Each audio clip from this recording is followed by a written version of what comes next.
కరీంనగర్ గోపాల్పూర్కి చెందిన RLE Ravinder and అతనితో ఒక 4 వ్యక్తులు వచ్చేసి మమ్మల్ని ఈ గల్ఫ్ కంట్రీస్ పంపిస్తా అని చెప్పేసి జాబ్ వీజా కింద పంపించేస్తా అని చెప్పేసి ఒక్కొక్కరి దగ్గర 1,40,000 తీసుకొని మోసం చేసిండ్రు. దీనికి బాధ్యులు ఏంటంటే కామన్ గంగాధర్, ఇతడు ఇక్కడ బైపాస్ రోడ్లో ఒక మ్యాన్ పవర్ ఆఫీస్ నడిపిస్తాం.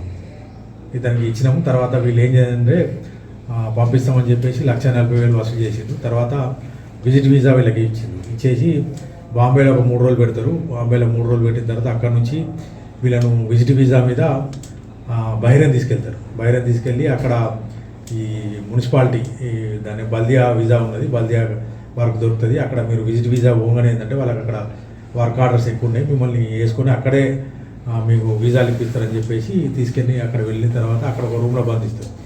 బంధించిన తర్వాత వీళ్ళని బయటకు వెళ్ళనియరు ఏం లేదు. అందులోకి వెళ్ళి ఒక వ్యక్తి ఏంటంటే వీడియో తీసి అప్పుడు వైరల్ చేస్తారు. ఇది పోయిన డిసెంబర్లో వైరల్ చేసిన తర్వాత అక్కడికి వెళ్ళి ఇక్కడ వీళ్ళ కాంటాక్ట్ చేసి మళ్ళీ డబ్బులు వసూలు వాళ్ళు సొంత డబ్బులు పెట్టుకొని 3 నెలల తర్వాత వీళ్ళు ఆగస్టులో కొంతమంది, సెప్టెంబర్లో కొంతమంది పోతారు.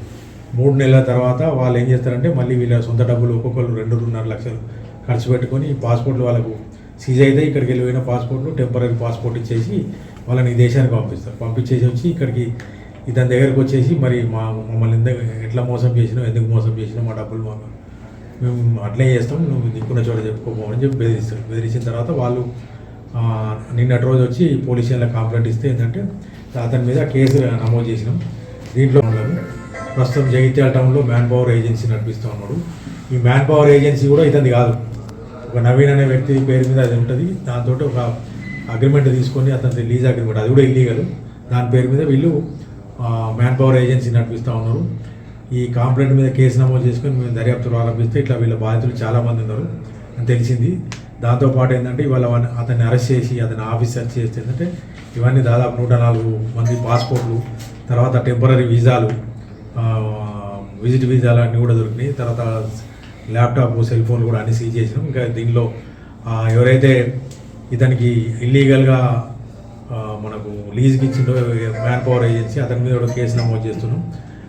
అతనికి వీళ్ళను ఈ మ్యాన్ పవర్ ఏజెన్సీకి ఏదైతే లైసెన్స్ ఇచ్చే ఇమిగ్రేషన్ అథారిటీ కూడా మేము వాళ్ళ లైసెన్స్ క్యాన్సిల్ చేయమని లెటర్ రాస్తున్నాం. ఇతను ప్రస్తుతం అరెస్ట్ చూపెట్టి మేము కోర్టుకు రిమాండ్ చేస్తున్నాం.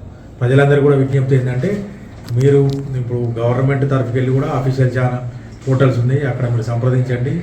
మధ్యవర్తుల మాటలు, పాస్పోర్ట్ ఏజెంట్లు కావచ్చు, గల్ఫ్ ఏజెంట్లు అని చెప్పేసి వాళ్ళ మాటలు నమ్మి అనవసరంగా మీ విలువైన డబ్బును ఖర్చు పెట్టి అక్కడ మోసపోయి విదేశాలకు వెళ్ళి అక్కడ మోసపడద్దని మేము పోలీస్ శాఖ తరఫున అభ్యర్థిస్తాం అని చెప్పేసి వాట్సాప్ అవన్నీ మేము వెరిఫై చేస్తున్నాం. ఎవరైతే అసలు యాక్చువల్గా పాస్పోర్టు దగ్గరించుకోవడం కూడా చట్టరీత్యా నేరం. వీళ్ళు ఏంటంటే పాస్పోర్ట్ దగ్గర పెట్టుకుంటారు, ఎమర్జెన్సీ ఉండి పాస్పోర్ట్లు అడుగుతుందంటే మళ్ళీ దీన్ని కూడా పాస్పోర్ట్ రిటర్న్ చేయడానికి కూడా డబ్బులు వసూలు చేస్తూ ఉన్నారు. అది కూడా మా దృష్టికి వచ్చింది. ఇట్లాంటి మ్యాన్ పవర్ ఏజెన్సీ ద్వారా ప్రజలు మోసం చేస్తే వాళ్ళ మీద కఠిన చర్యలు ఉంటాయి.